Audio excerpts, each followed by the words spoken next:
What's up guys, you are watching Sid Gaming and today we are going to talk about the NW-31294-9 DNS problem error on the PlayStation 4.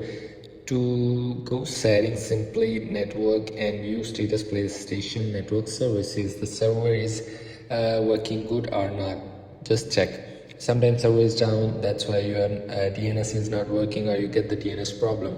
So here you simply just check the DNS, which region you are, you just select it and check DNS, and there is DNS is working good. If the DNS is not working, then you just wait, PlayStation will fix this automatically. If the DNS is working, you then just go to the settings, because this is the problem with the local network, and then set up internet connection and use the Wi-Fi, and then custom and manual. Go to the manual and check the primary DNS, change it to 8.8.8.8 and the secondary DNS to 1.1.1.1, and then press the next.